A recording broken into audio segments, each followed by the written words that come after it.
Hello friends, ನಾನು ನಿಮ್ಮ ಪ್ರೀತಿಯ ರೂಪ. ನನ್ನ ಯೂಟ್ಯೂಬ್ ಚಾನಲ್ ರೂಪ LM ಆಲ್ ಇನ್ ಒನ್ ಚಾನಲ್ಗೆ ನಿಮ್ಮೆಲ್ಲರಿಗೂ ಸ್ವಾಗತವನ್ನು ಕೋರ್ತಾ ಇದ್ದೀನಿ.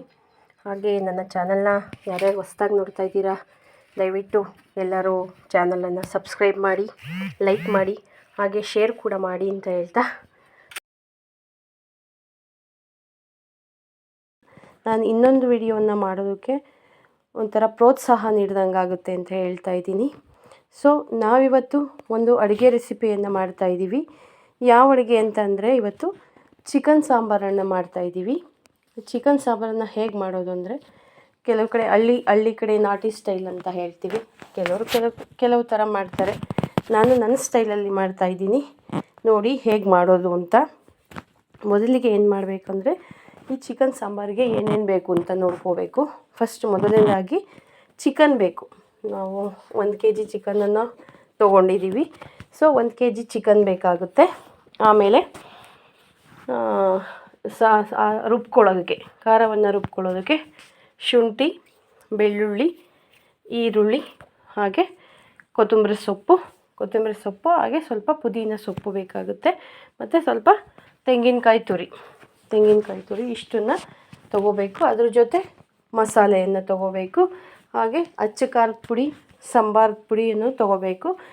ಅದು ಮತ್ತು ಚಿಕನ್ ಮಸಾಲ ನಿಮ್ಮಿಷ್ಟ, ಸಾಂಬಾರಿಗೆ ಹಾಕಿದ್ರೆ ಹಾಕ್ಬಹುದು, ಸಾಂಬಾರಿಗೆ ಹಾಕಿಲ್ಲ ಅಂದ್ರೂ ನಡೆಯುತ್ತೆ. ಕೆಲವ್ರಿಗೆ ಇಷ್ಟ ಆಗುತ್ತೆ, ಕೆಲವ್ರಿಗೆ ಇಷ್ಟ ಆಗೋಲ್ಲ. ಸೊ ನಾನು ಸಾಂಬಾರಿಗೆ ಇದನ್ನು ಹಾಕೋದಿಲ್ಲ. ಫಸ್ಟ್ ಮೊದಲಿಗೆ ಏನು ಮಾಡಬೇಕಂದ್ರೆ, ನಾನು ಇದನ್ನೆಲ್ಲ ಹುರ್ಕೊಂಡೇ ಮಾಡೋದು. ಚಿಕನ್ ಸಾಂಬಾರು ಹುರ್ಕೊಂಡು ಮಾಡೋದ್ರಿಂದ ಒಳ್ಳೆ ಟೇಸ್ಟಿಯಾಗಿರುತ್ತೆ. ಸೊ ಹಾಗಾಗಿ ಇದನ್ನು ಹುರ್ಕೊಳ್ತಾ ಇದ್ದೀನಿ. ಸ್ಟವ್ ಮೇಲೆ ಒಂದು ಬಾಣಲಿಯನ್ನು ಇಡಬೇಕು. ಬಾಣಲಿಯನ್ನು ಇಟ್ಟು ಶುಂಠಿ, ಬೆಳ್ಳುಳ್ಳಿ, ಈರುಳ್ಳಿ, ಹಾಗೆ ತೆಂಗಿನಕಾಯಿ ತುರಿಯನ್ನು, ಅದ್ರ ಜೊತೆ ಸ್ವಲ್ಪ ಮಸಾಲೆ ಐಟಮ್ಸ್ ಇದೆಯಲ್ಲ, ಚಕ್ಕೆ, ಲವಂಗ ಮತ್ತು ಗಸಗಸೆ, ಇದನ್ನೆಲ್ಲ ಹಾಕ್ಬಿಟ್ಟು ಹುರ್ಕೊಳ್ಳಿ. ಸ್ವಲ್ಪ ಒಂದು ಯೆಲ್ಲೋ ಕಲರ್ ಬರೋವರೆಗೂ ಹುರ್ಕೊಳ್ಳಿ. ಸ್ವಲ್ಪ ಎಣ್ಣೆ ಹಾಕ್ಕೊಂಡು ಹುರ್ಕೊಳ್ಳಿ. ಹಾಗೆ ಸ್ವಲ್ಪ ಅರಿಶಿನ ಹಾಕಿದ್ರೆ ಅದು ಹಸಿ ಸ್ಮೆಲ್ಲ ಹೋಗುತ್ತೆ, ಚೆನ್ನಾಗಿರುತ್ತೆ, ಟೇಸ್ಟಿಯಾಗಿರುತ್ತೆ. ಹಾಗಾಗಿ ಅದನ್ನು ಹುರ್ಕೊಳ್ತಾ ಇದ್ದೀನಿ. ಈಗ ಹುರ್ಕೊಂಡಿದ್ದು ಆಯಿತು. ಅದನ್ನು ಸ್ವಲ್ಪ ಹೊತ್ತು ತಣ್ಣಗಾಗೋದಕ್ಕೆ ಬಿಡಿ. ಇದು ಆದಮೇಲೆ ಅದನ್ನು ಒಂದು ಮಿಕ್ಸಿ ಜಾರ್ಗೆ ಹಾಕ್ಕೊಂಡು ರುಬ್ಕೊಳ್ಳಿ. ಸೊ ನಾನು ಇದನ್ನು ಮಿಕ್ಸಿ ಜಾರ್ಗೆ ಹಾಕ್ಕೊಳ್ತಾ ಇದ್ದೀನಿ. ಇದನ್ನೆಲ್ಲ ಒಂದು ಮಿಕ್ಸಿ ಜಾರ್ಗೆ ಹಾಕ್ಕೊಂಡು ಚೆನ್ನಾಗಿ ರುಬ್ಕೊಳ್ಳಿ. ಅದು ಪೇಸ್ಟ್ ಆದಮೇಲೆ ನೋಡಿ, ಅದು ಚೆನ್ನಾಗಿ ನುಣ್ಣಗಾಗಿರಬೇಕು. ಪೇಸ್ಟ್ ಆದಮೇಲೆ ಒಂದು ಕಡೆ ತೆಗೆದಿಡಿ. ಓಕೆ, ಇಷ್ಟು ನಮಗೆ ರೆಡಿಯಾಗಿದೆ. ನೆಕ್ಸ್ಟ್ ನಾವೇನು ಮಾಡಬೇಕು ಅಂದರೆ, ಈಗ ಸಾಂಬಾರನ್ನು ಹೇಗೆ ಮಾಡೋದು ಅಂತ ನೋಡೋಣ. ಓಕೆ, ಈಗ ಸ್ಟವ್ ಮೇಲೆ ಒಂದು ಕುಕ್ಕರನ್ನು ಇಡಿ.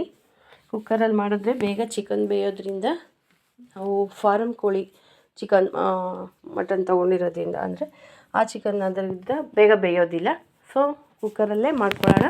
ಒಂದು ಕುಕ್ಕರನ್ನು ಇಡಿ ಸ್ಟವ್ ಮೇಲೆ. ಸ್ಟವ್ ಹಚ್ಬಿಟ್ಟು ಕುಕ್ಕರನ್ನು ಇಡಿ. ಕುಕ್ಕರ್ ಇಟ್ಟಾದಮೇಲೆ ಕುಕ್ಕರ್ ಸ್ವಲ್ಪ ಬಿಸಿ ಆದಮೇಲೆ ಅದಕ್ಕೆ ಸ್ವಲ್ಪ ಎಣ್ಣೆಯನ್ನು ಹಾಕಿ. ನಾನು ಯಾವಾಗಲೂ ಗೋಲ್ಡ್ ವಿನ್ನರ್ ಸನ್ಫ್ಲವರ್ ಆಯಿಲನ್ನು ಯೂಸ್ ಮಾಡೋದು. ಯಾಕೆಂದರೆ ಇದು ಲೈಟಾಗಿರುತ್ತೆ, ಕ್ಲಿಯರಾಗಿರುತ್ತೆ, ಮತ್ತು ನಾನ್ ಸ್ಟಿಕ್ಕಿ ಆಗಿರೋದ್ರಿಂದ. ಸೊ ಗೋಲ್ಡ್ ವಿನ್ನರ್ ಆಯಿಲನ್ನೇ ಯೂಸ್ ಮಾಡೋದು. ಸೊ ಸ್ವಲ್ಪ ಎಣ್ಣೆಯನ್ನು ಹಾಕಿ, ಎಣ್ಣೆ ಕಾದ ನಂತರ ಅದಕ್ಕೆ ಸ್ವಲ್ಪ ಸಾಸಿವೆಯನ್ನು ಆ್ಯಡ್ ಮಾಡಿ. ಸ್ವಲ್ಪ ಸಾಸಿವೆಯನ್ನು ಚೆನ್ನಾಗಿ ಎಣ್ಣೆ ಕಾದ್ಮೇಲೆ ಸಾಸಿವೆಯನ್ನು ಹಾಕಿ, ಅದು ಚಿಟಿ ಸಿಡಿಯುತ್ತೆ. ಅದಕ್ಕೆ ಸ್ವಲ್ಪ ಶುಂಠಿ ಬೆಳ್ಳುಳ್ಳಿ ಪೇಸ್ಟನ್ನು ಹಾಕಬೇಕು. ನಾವು ಹುರಿದಿಟ್ಟಿರ್ತೀವಲ್ಲ, ಅದನ್ನೇ ಮಿಕ್ಸಿಗೆ ಹಾಕಿರ್ತೀವಲ್ಲ, ಅದನ್ನೇ ಹುರಿದ್ರೂ ಓಕೆ, ಪರವಾಗಿಲ್ಲ. ಹಾಕಿ ಅದನ್ನು ಸ್ವಲ್ಪ ಫ್ರೈ ಮಾಡ್ಕೊಳ್ಳಿ. ಫ್ರೈ ಮಾಡಿ ಆದಮೇಲೆ ನಾವು ಮೊದಲೇ ತೆಗ್ದಿಟ್ಟಿರ್ತೀವಲ್ಲ ಚಿಕನ್ನು, ಎಷ್ಟು ಬೇಕೋ ಅಷ್ಟು ಅದನ್ನು ತೊಳೆದ್ಬಿಟ್ಟು ಅದರೊಳಗಡೆ ಹಾಕಿ ಚೆನ್ನಾಗಿ ತಿರುವಿ. ಚೆನ್ನಾಗಿ ತಿರುವಿ ಆದಮೇಲೆ ಸ್ವಲ್ಪ ಉಪ್ಪನ್ನು ಆ್ಯಡ್ ಮಾಡಿ. ಅದು ಉಪ್ಪನ್ನು ಯಾಕೆ ಹಾಕ್ತೀವಿ ಅಂದರೆ, ಬೇಗ ಸ್ವಲ್ಪ ಬೇಯುತ್ತೆ, ಹಸಿ ವಾಸನೆ ಕೂಡ ಹೋಗುತ್ತೆ ಅಂತ ಉಪ್ಪನ್ನು ಹಾಕ್ತೀವಿ. ಅದಕ್ಕೆ ಸ್ವಲ್ಪ ಉಪ್ಪನ್ನು ಹಾಕಿ ಚೆನ್ನಾಗಿ ಅದನ್ನು ತಿರುವಿ ಒಂದು 5ರಿಂದ 10 ನಿಮಿಷ ಅದನ್ನ ಸ್ವಲ್ಪ ಹಂಗೆ ಒಂದು ಪ್ಲೇಟ್ ಆದರೂ ಮುಚ್ಚಿ, ಇಲ್ಲ ಕ್ಯಾಪ್ ಆದರೂ ಅರ್ಧ ಮುಚ್ಚಿಬಿಟ್ಟು ಬಿಡಿ. ಯಾಕಂದರೆ ವಿಷಲ್ ಕೂಗಿಸ್ಬೇಡಿ, ಮಸಾಲೆ ಎಲ್ಲ ಹಾಕಿಲ್ವಲ್ಲ, ಹಾಗಾಗಿ ವಿಷಲನ್ನು ಕೂಗಿಸ್ಬೇಡಿ. ಸುಮ್ಮನೆ ಮೇಲೆ ಮುಚ್ಚಿ ಒಂದು 5 ನಿಮಿಷ ಆದಮೇಲೆ ಆ ಲಿಡ್ಡನ್ನು ಓಪನ್ ಮಾಡಿ. ಆ ಕ್ಯಾಪನ್ನು ಓಪನ್ ಮಾಡಿ ಆದಮೇಲೆ ನೀವು ರುಬ್ಬಿರ್ತೀರಲ್ಲ ಮಸಾಲೆ ಎಲ್ಲ, ಆ ಮಸಾಲೆಯನ್ನೆಲ್ಲ ಹಾಕಿ ಚೆನ್ನಾಗಿ ತಿರುವಿ, ಯಾಕಂದರೆ ತಿರುವ್ತಾ ಇರಬೇಕು. ಮಸಾಲೆ ಹಾಕಿದ ಮೇಲೆ ತಿರುವಿಲ್ಲ ಅಂದರೆ ಏನಾಗುತ್ತೆ ಅಂದರೆ ತಳ ಒತ್ತಿಬಿಡುತ್ತೆ. ಸೊ ಮಸಾಲೆಯನ್ನು ಆ್ಯಡ್ ಮಾಡಿ, ಮಸಾಲೆಯನ್ನು ಆ್ಯಡ್ ಮಾಡಿ ಆದಮೇಲೆ ಅದಕ್ಕೆ ಸ್ವಲ್ಪ ನೀರು ಹಾಕ್ಕೊಳ್ಳಿ. ನೀರೆಲ್ಲ ಹಾಕಿ ನೆಕ್ಸ್ಟು ನಾವು ಖಾರ ಸಾಂಬಾರ ತೆಗ್ದಿಟ್ಟಿರ್ತೀವಲ್ಲ, ಸೊ ಖಾರ ನೋಡಿ ಹಾಕ್ಕೊಳ್ಳಿ. ಯಾಕೆಂದರೆ ಕೆಲವ್ರಿಗೆ ಖಾರವಾಗಿದ್ದರೆ ಇಷ್ಟ ಆಗುತ್ತೆ, ಕೆಲವ್ರಿಗೆ ಇಷ್ಟ ಆಗೋಲ್ಲ. ಸೊ ಖಾರವನ್ನು ನೋಡಿ ಹಾಕ್ಕೊಳ್ಳಿ. ಖಾರ ಸಾಂಬಾರನ್ನು ಮಿಕ್ಸ್ ಮಾಡಿ ಅದರೊಳಗಡೆ ಹಾಕಿ ಚೆನ್ನಾಗಿ ಮಿಕ್ಸ್ ಮಾಡಿ. ನೀರನ್ನು ಸ್ವಲ್ಪ ಕಡಿಮೆನೇ ಹಾಕಿ, ಯಾಕಂದರೆ ಗಟ್ಟಿ ಇದ್ದರೆ ಸಾಂಬಾರು ಟೇಸ್ಟಿಯಾಗಿರುತ್ತೆ. ಸೊ ನೀರನ್ನು ಸ್ವಲ್ಪ ಕಡಿಮೆ ಹಾಕಿ ಚೆನ್ನಾಗಿ ತಿರುವಿ ಆದಮೇಲೆ ಕುಕ್ಕರನ್ನು, ಆ ಕುಕ್ಕರ್ ಕ್ಯಾಪನ್ನು ಮುಚ್ಚಿಬಿಡಿ. ಓಕೆ, ಈಗ ಮುಚ್ಚಿದ್ದಾಯಿತು. 1 ವಿಷಲ್, 2 ವಿಷಲ್, 3 ವಿಷಲ್, 4 ವಿಷಲ್ವರೆಗೂ ಬರೋವರೆಗೂ ಅದನ್ನ ಕೂಗಿಸಿ. ಓಕೆ, ಇವಾಗ ವಿಷಲ್ ಬಂದಿದೆ. ಸೊ ನಾವಿವಾಗ ಕುಕ್ಕರನ್ನು ಓಪನ್ ಮಾಡಿ ನೋಡೋಣ. ಓಕೆ, ಈಗ ಕುಕ್ಕರನ್ನ ಓಪನ್ ಮಾಡ್ತಾ ಇದ್ದೀನಿ. ಓಕೆ, ಇವಾಗ ಚಿಕನ್ ಬೆಂದಿದೆ.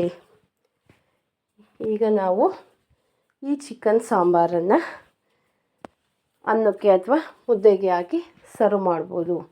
ನಿಮಗೋಸ್ಕರ ಬಿಸಿ ಬಿಸಿಯಾಗಿರೋ ರುಚಿಯಾಗಿರೋ ಚಿಕನ್ ಸಾಂಬಾರ್ ರೆಡಿಯಾಗಿದೆ. ನೋಡಿ ಫ್ರೆಂಡ್ಸ್, ನನ್ನ ಸ್ಟೈಲಲ್ಲಿ ಒಂದ್ಸರಿ ನೀವು ಚಿಕನ್ ಸಾಂಬಾರನ್ನು ಮಾಡಿ ಇಷ್ಟ ಆದರೆ ಒಂದು ಲೈಕ್ ಮಾಡಿ, ದಯವಿಟ್ಟು ನನ್ನ ಪೇಜಲ್ಲಿ ಒಂದು ಕಮೆಂಟ್ ಮಾಡಿ, ಹಾಗೆ ನನ್ನ ಪೇಜನ್ನು ಫಾಲೋ ಮಾಡಿ, ಸಬ್ಸ್ಕ್ರೈಬ್ ಮಾಡಿ ಅಂತ ಹೇಳ್ತಾ ಇದ್ದೀನಿ. Okay, thank you everyone.